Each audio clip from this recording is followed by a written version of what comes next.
Ouya shipmates, Skipper Agati here, and today I want to wrap up the discussion we had a few weeks ago regarding discrimination and extremist behaviors.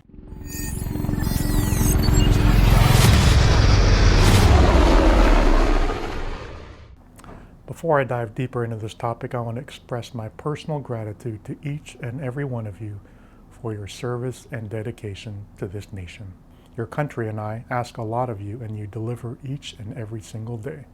Even in this past year made difficult by COVID-19, the Blue Hawks and our families changed our lifestyles and worked through that tough year.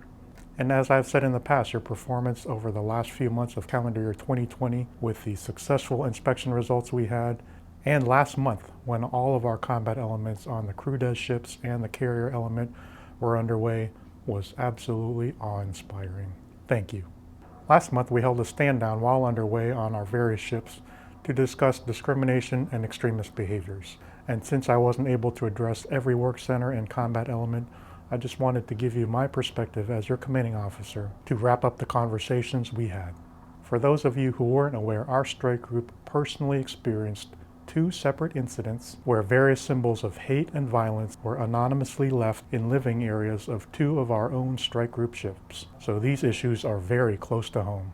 As I tell every new Blue Hawk when you check in at Command in Dock, we owe you all a safe working environment and command climate where you can be your best, where you can do your best work, where you can succeed at accomplishing our command's mission and achieving your personal and professional goals, where every Blue Hawk is treated with dignity and respect, free from any hate, discrimination, or harassment. On the screen, I put our command's policy on equal opportunity. I invite you to pause the screen and read it just one more time.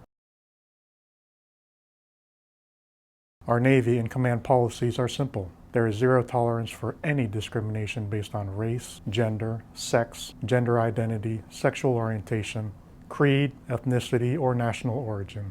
There is absolutely 0 tolerance for any discrimination or extremist activities that embraces unlawful discrimination. Why? Because it harms good order and discipline. It violates our Navy core values. It goes against all of the fundamental principles of the oaths that we share, that we reaffirmed over these past few weeks. Let me be very clear. Discrimination and extremist behaviors will not be tolerated in the Navy or in the Blue Hawk family, and those found in violation will be held accountable. If you haven't watched it, the Chief of Staff of the Air Force, General C.Q. Brown, released a video last June, shortly after George Floyd's death, in which he discusses personal experiences as an African-American officer in the United States Air Force, and as a citizen, a father, a husband in this country.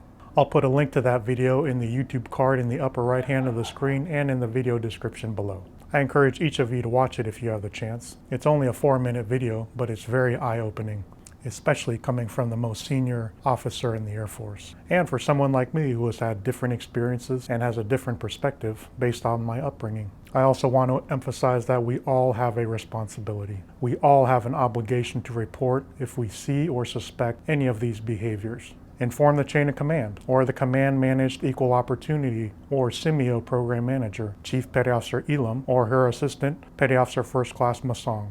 They both are trained to resolve formal or informal reports of discrimination or harassment. I have no doubt that these behaviors exist, but we must eliminate them, or else racism, injustice, and disrespect will grow and prevent us from reaching our potential. We've got other things to worry about when we're on the flight deck of the aircraft carrier or flying in our helicopters. If we must first question the intentions of our shipmates standing in the watch next to us, now and especially in the future, we will fail when our nation needs us the most in combat.